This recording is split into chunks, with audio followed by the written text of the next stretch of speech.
नेपाल का जेन जी आंदोलन एक पूरी कहानी।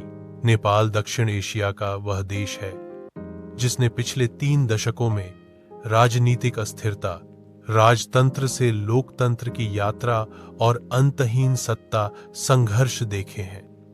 यहाँ की जनता लगातार नई उम्मीदों और निराशाओं के बीच झूलती रही है। 1990 के दशक में जब बहुदलीय लोकतंत्र आया तो आम नागरिकों को लगा कि अब उन्हें स्थायी शांति और विकास मिलेगा।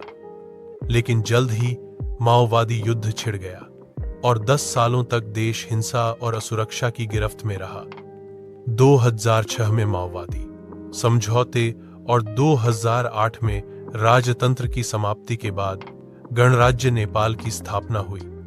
जनता ने उम्मीद की कि अब नई व्यवस्था सबके लिए समान अवसर, पारदर्शिता और आर्थिक उन्नति लेकर आएगी, लेकिन ऐसा नहीं हुआ।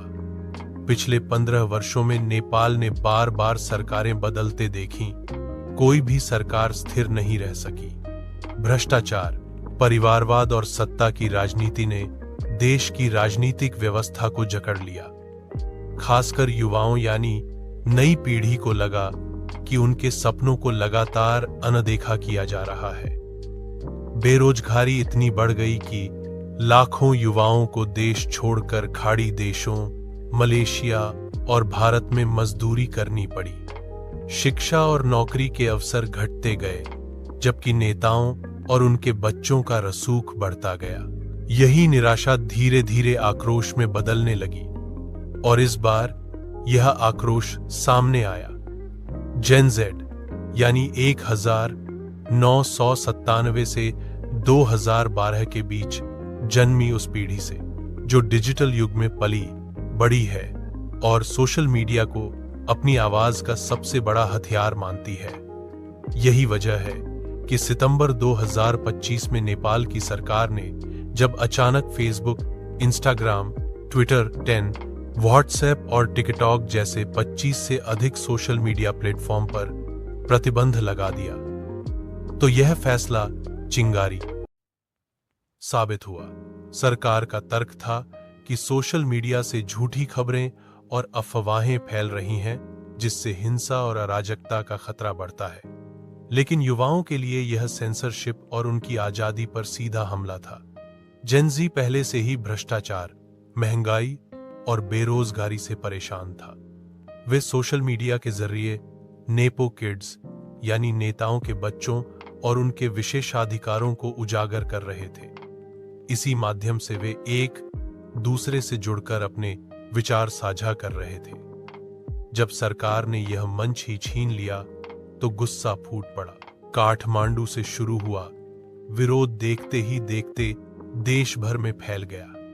हजारों की संख्या में युवा सड़क पर उतर आए। वे नारे लगाने लगे, बैन हटाओ, भ्रष्टाचार खत्म करो, रोजगार दो।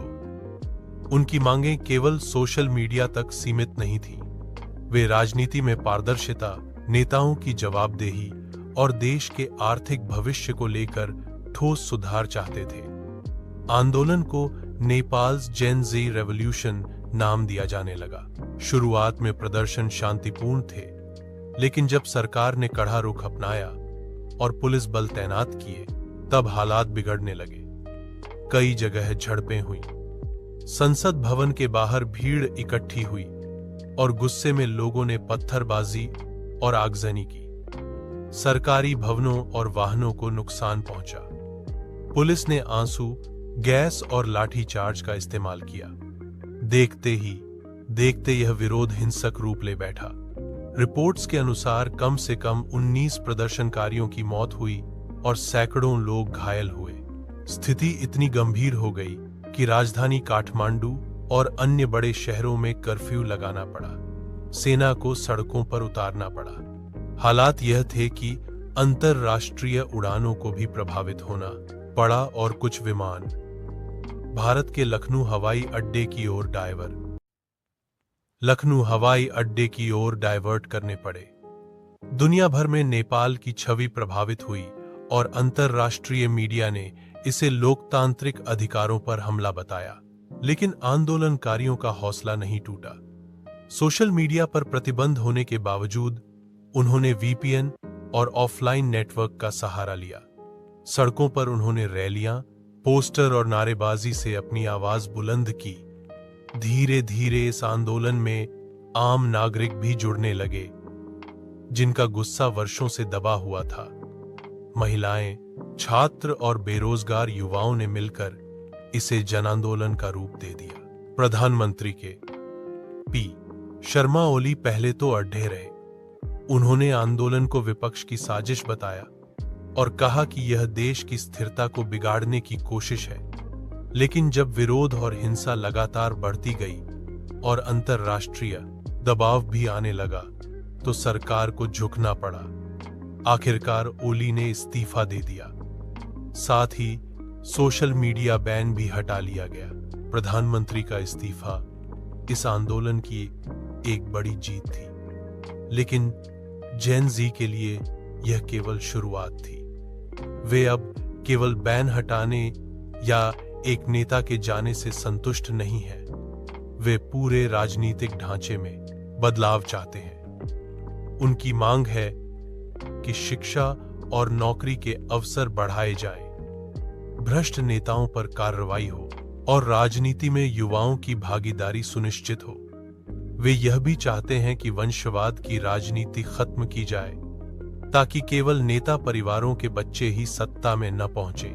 आज नेपाल का यह आंदोलन दुनिया के लिए एक सबक बन चुका है। यह दिखाता है कि नई पीढ़ी सिर्फ सोशल मीडिया पर मीम और मनोरंजन के लिए सक्रिय नहीं है, बल्कि वह सामाजिक और राजनीतिक बदलाव लाने की ताकत भी रखती है। उन्होंने सरकार को झुकने पर मजबूर कर दिया और यह संदेश दिया कि जनता की आवाज को दबाना अब आसान नहीं रहा। हालांकि आंदोलन के बाद भी नेपाल का भविष्य अनिश्चित बना हुआ है।